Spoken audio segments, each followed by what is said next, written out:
I'm Susan, and welcome to my Advanced Multimedia Project Reel. I really enjoyed this class and loved seeing what everyone was creating. Let's take a look at how Spring 2 2024 unfolded.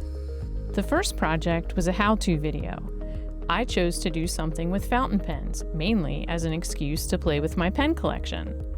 Fountain pens are an unusual topic, so I thought it might be enjoyable for others to learn a little bit about them. I planned to work at my desk or kitchen table where the light was perfect for filming. The kitchen table won out, mainly because there was more space to move around with the camera and tripod. I used my DSLR for this project, which is a Nikon Z6. The biggest obstacle was lighting, other than choosing which pens and inks to feature. Since I was relying on only available light, I feared there would be drastic changes since the forecast included both clouds and sun. In the end, the conditions were similar throughout, so that worked out for me.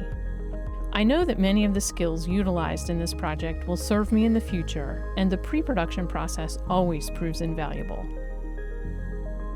Project 2 was a video advertisement, and I decided to multitask with this one. I had been wanting to try several flavors of Barefoot Winery's Fruitscato line, so this gave me a perfect excuse to buy a bunch of them.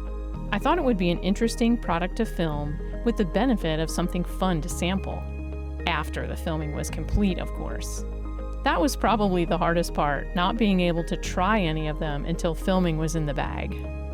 Actually, my biggest challenge for this project, besides getting the cap off of some of the bottles, was the time I had available for filming, which was limited compared to my ideas. A busy work schedule crunched my time, and since I was filming outside, I ran out of daylight on the 2 days I had set aside to film. Prop acquisition was also time-consuming, but I did manage to secure 8 of the 10 available flavors. The pre-production process was again invaluable, and wanting to give the video a fresh, summery feeling, I knew filming outside against a backdrop of greenery would be the way to go. Again, I used my Nikon Z6, and I was able to incorporate another piece of equipment I've always wanted to try, a slider. This would help with consistent camera movement and product placement in post-production. In this case, I used the GVM motorized camera slider, which I can see using again in the future. Several other shots were planned for this ad, but the lack of time and daylight killed my plans. Oh, and my taste test concludes that all of the flavors are good, but my favorites are the lemon, pineapple, mango, peach, blueberry. Oh heck, I guess I need to do more testing. The third project was a stop-motion short, and I was looking forward to this one. I had done a very short butterfly stop-motion years ago, and I wanted to expand the idea to include more of a scene, so I chose a meadow. And I wanted a frog in there. For each of the projects, I had incorporated a different style of storyboarding, and for this one, I chose to draw out my vision and how things would progress. For the previous projects, I worked with actual objects and existing products that had a form or look to them. For my stop-motion idea, I was building the scene from scratch, so I felt I needed to fully visualize what I wanted to see happening in the frame, so this method helped with that. Obstacles mainly were the scale of things and how they would fit together in the frame.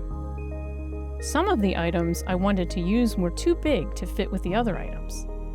Since I was creating some of them myself, there was trial and error before I found the things that fit together the way I wanted. I intended to use my DSLR for this project, but the simplicity of my cell phone coupled with the LED ring light suggested in our course materials worked out perfectly for my flat lay format. And while I used Adobe Premiere Pro for the editing process of the other projects, this time I used the Stop Motion Studio app, which I found fun and easy to use. I can see creating more stop-motion videos in the future with this combination.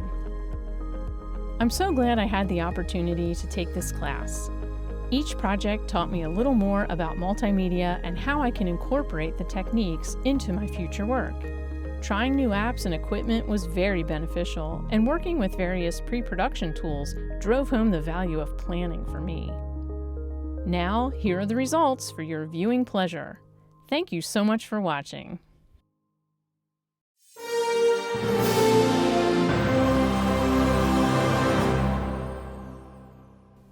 Do you think the fountain pen is an archaic tool that only your great-grandparents knew how to use? Well, think again. Today's fountain pens are full of personality and character. The fountain pen is a fun way to be expressive with your writing and penmanship. With literally thousands of ink colors, you are sure to find one that adds flair to your handwritten notes. Let me show you how to write with this lovely analog tool. You will need a fountain pen, some ink to fill it with, and a notebook.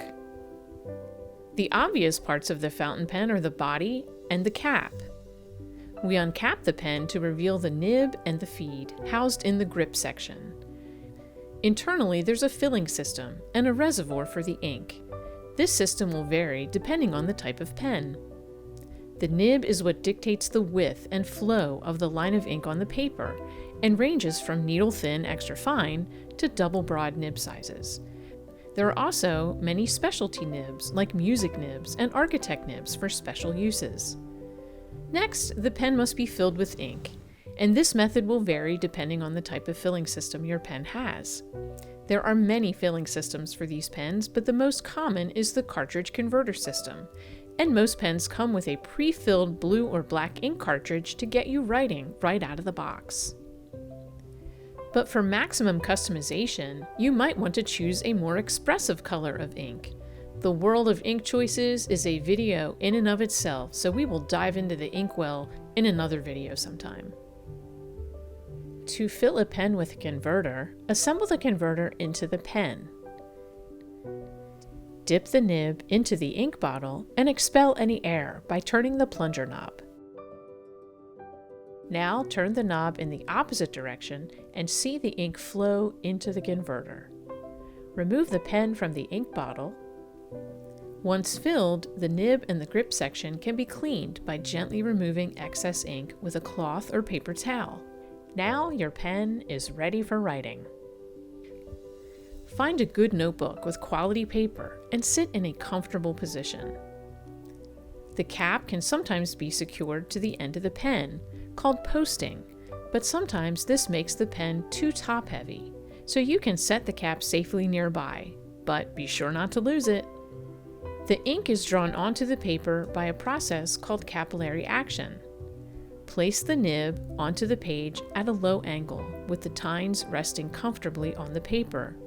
You don't need to press too hard, and you don't want the nib to be upside down or backwards, or the ink will not be able to escape onto the page. Good quality paper will make all the difference, letting the ink's color and shading properties shine through. Lower quality papers cause the ink line to feather and even bleed through the paper. Try out different nibs, inks, and papers to see which ones complement your personality. Be sure to cap the pen when you are done to prevent the ink from drying out. With just a little practice, you will be writing with character and flair, something those boring old ballpoint pens simply don't have. Enjoy your fountain pen journey, and thank you for watching.